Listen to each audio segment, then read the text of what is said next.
জনক ব্যক্তি সে মৃত্যু থেকে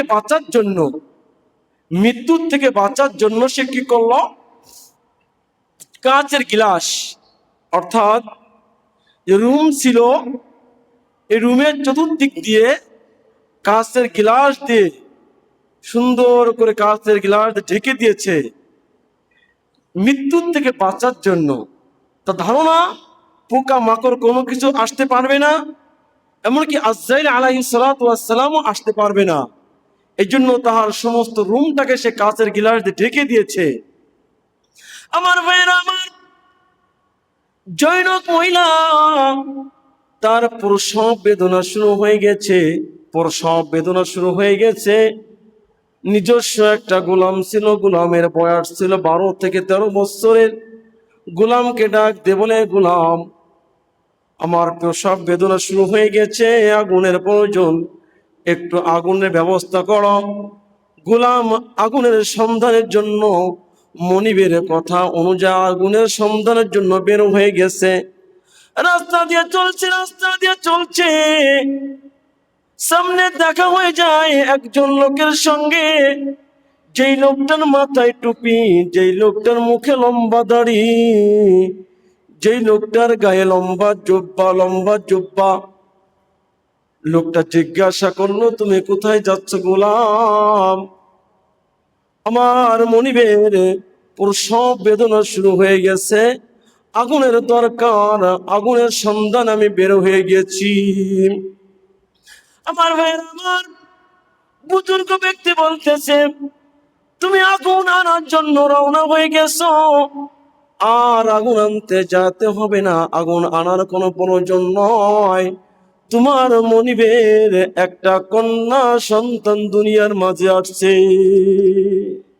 বুজুর্গ বলে দিল গোলামকে, আগুন আনতে হবে না, তোমার মনিবের একটি কন্যা সন্তান দুনিয়ার মাঝে আসছে।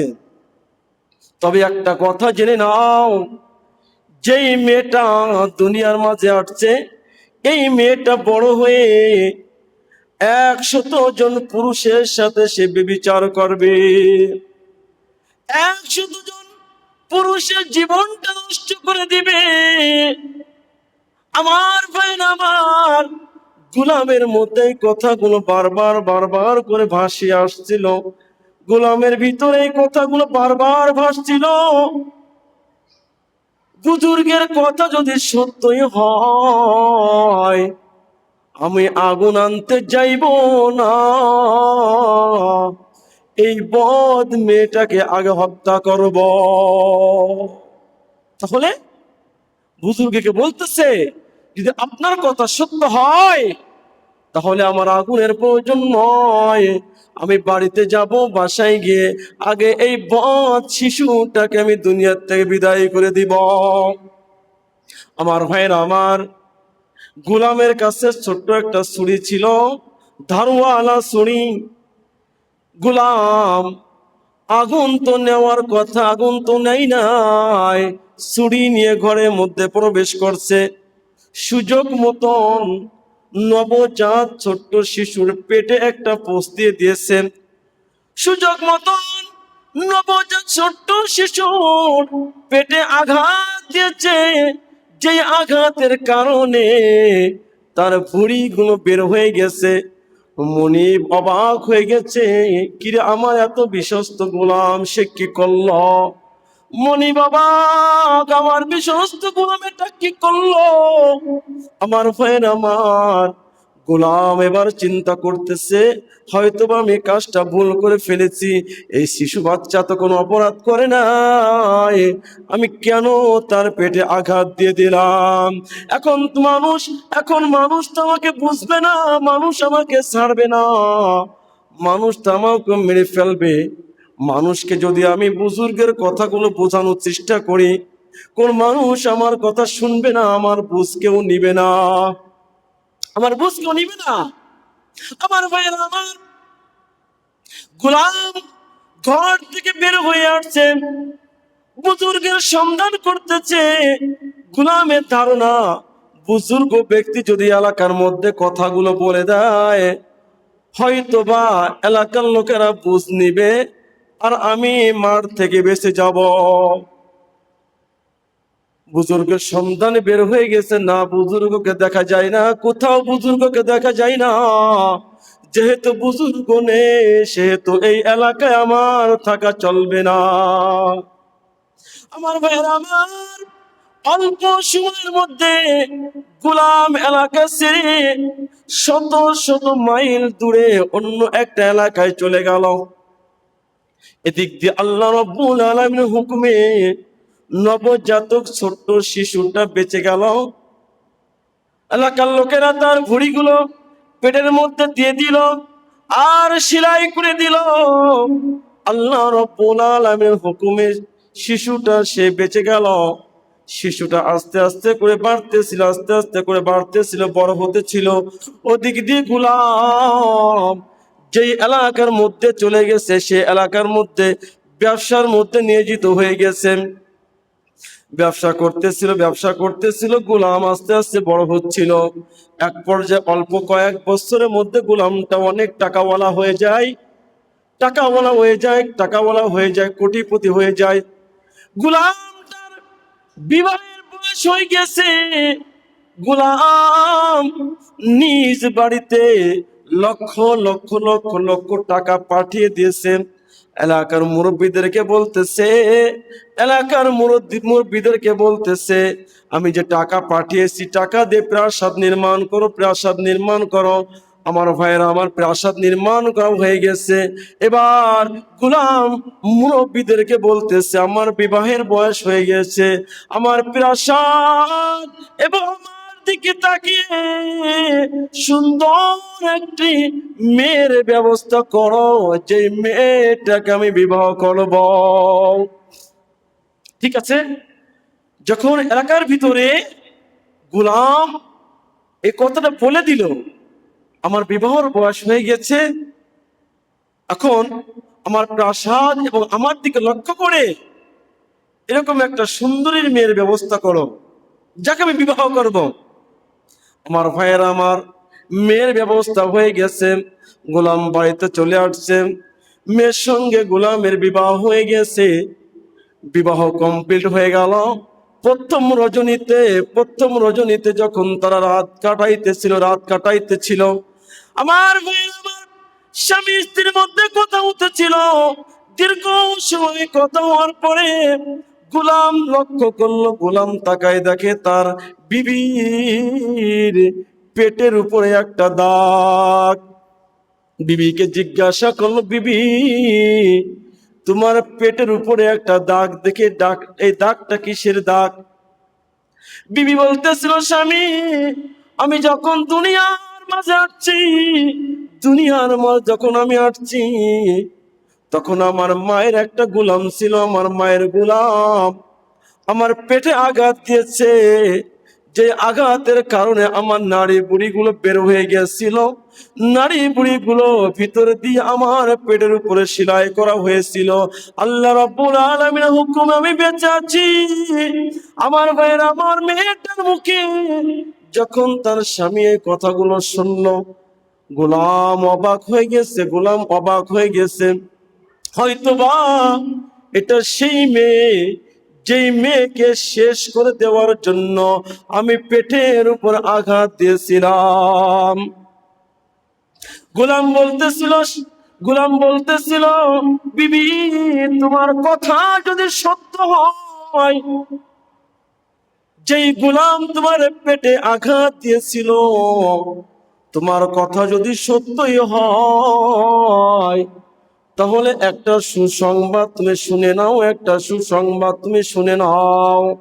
যেই গোলাম তোমার পেটে আঘাত দিয়েছিল, সেই গোলাম তো আর কেউ নয়, সেই গোলাম তো হলাম আমি নিজে। এখন তুমি কি জানো, তোমার পেটে কেন আঘাত দিয়েছিলাম? তোমার পেটে আমি কেন আঘাত দিয়েছিলাম তুমি কি জানো? আমি যখন তোমার আম্মাজান আমি গোলাম ছিলাম, তোমার আম্মাজান প্রসব বেদনার কারণে ছটফট করতেছিল, আগুন চেয়েছিল, আগুন আনার জন্য আমি বের হয়ে গেছি। জৈনক বুজুর্গ আমাকে জানিয়ে দিয়েছে, তোমার মনিবের একটা কন্যা সন্তান দুনিয়ার মাঝে আসছে। এই সন্তানটা বড় হয়ে 100 যুবকের সাথে ব্যভিচার করবে, 100 যুবককে সে নষ্ট করে ফেলবে। আমি এটা শুনে আর সহ্য করতে পারি নাই বিবি, আমি আর সহ্য করতে পারি নাই। আমি তোমাদের বাসায় আসিয়া, বাড়িতে আসিয়া তোমার পেটে আমি আঘাত দিয়েছিলাম, যেন তুমি দুনিয়া থেকে বিদায় নিয়ে যাও। এবার বিবি বলতেছিল, গোপন কথা আমি আর রাখবো না, ভিতরে কথাগুলো গোপনে এগুলো আমি প্রকাশ করতে চাই। স্বামীকে বলল, স্বামী, বুজুর্গ যে কথা বলেছে সে কথা তো সত্য। আমি 100 যুবকের সাথে আমি ব্যভিচার করেছি, 100 যুবকের আমি জীবনটা নষ্ট করে দিয়েছি। ও স্বামী, আমি মাওলার কাছে আমি ক্ষমা চেয়েছি, আল্লাহর কাছে আমি তওবা করেছি। আল্লাহ অপরাধ করেছে, আমাকে তুমি ক্ষমা করে দাও। স্বামী রে, তোমাকে আমি বলতে চাই, আমি এত অপরাধ করেছি, এখন আমি তোমার কাছে ক্ষমা চাই, তুমি আমাকে ক্ষমা করে দাও। স্বামী বলতেছিল, বিবি, আমি তোমারে কিছুই বলবো না, আমি তোমারে কিছুই বলবো না, বা তোমাকে আমি আমার থেকে আলাদাও করে দিব না। তবে যেই বুজুর্গ একটা ভবিষ্যৎবাণী আমাকে বলেছিল, ওই বুজুর্গ ব্যক্তি আমাকে দ্বিতীয় আর একটা ভবিষ্যৎবাণী বলে গিয়েছিল। একটা তো ভবিষ্যৎবাণী পেয়েছি, ওই বুজুর্গ ব্যক্তি আমাকে আর একটা ভবিষ্যৎবাণী বলেছিল। সে ভবিষ্যৎবাণী হলো যে তুমি 100 যুবকের সাথে ব্যভিচার করার পরে, 100 যুবকের জীবন নষ্ট করার পরে একটা মাকড়সা আঘাতে তোমার মৃত্যু হয়ে যাবে। এখন আমি সেই বুজুর্গর দ্বিতীয় ভবিষ্যৎবাণীটা বাণী আমি দেখতে চাই, এরা সত্য না মিথ্যা। বিবি বলতেছে, স্বামী, তাহলে আমি এই মাকড়সার থেকে বাঁচতে চাই, আমি তোমার সাথে সারাটা জীবন আমি কাটাইতে চাই, তাহলে আমার বাঁচার জন্য সুন্দর একটা ব্যবস্থা করে দাও। প্রাসাদ ছিল, প্রাসাদের সবচাইতে উঁচু যে রুমটা ছিল, সবচাইতে উঁচু তলাটাকে চতুর্দিক দিয়ে আয়না দিয়ে ঘেরাও করে ফেললো। বিন্দু মাত্র জায়গা নাই যেইখানে আয়না দিয়ে কাঁচ দিয়ে ঘেরাও করা হয় নাই। প্রাসাদের উপর তলাটাকে চতুর্দিক দিয়ে কাঁচের আয়না দিয়ে ঘেরাও করে ফেলা হয়েছে, যিনি একটা পোকা মাকড় তার মধ্যে প্রবেশ করতে না পারে, এমন সুন্দর ব্যবস্থা করছে। ভিতরে স্বামী স্ত্রী দুইজনে কাটাইতেছিল।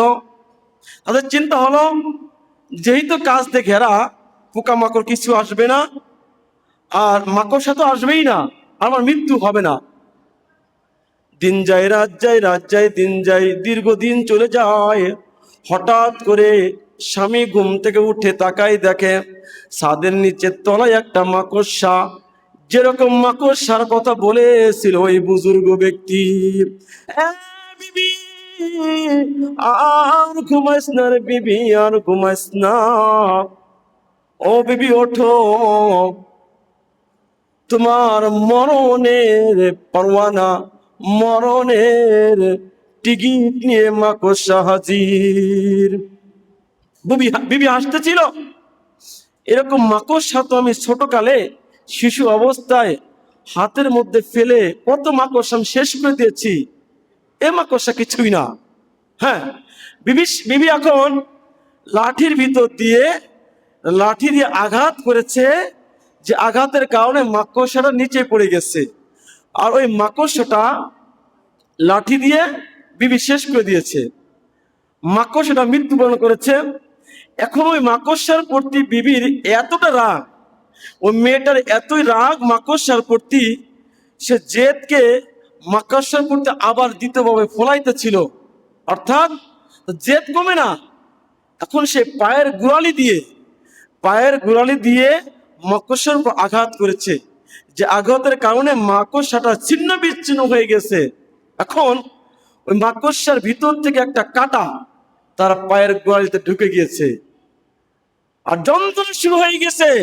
ছটফট করতে করতে ছটফট করতে করতে কয়েকটা মিনিটের ভিতরে তার ইন্তেকাল হয়ে গেল। এই জন্য ভাইরা আমার, মৃত্যু কখন যে কার কিভাবে আসে কেউ জানে না।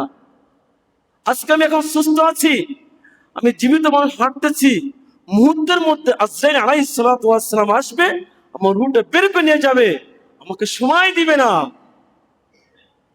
এই জন্য বলা হয়েছিল যে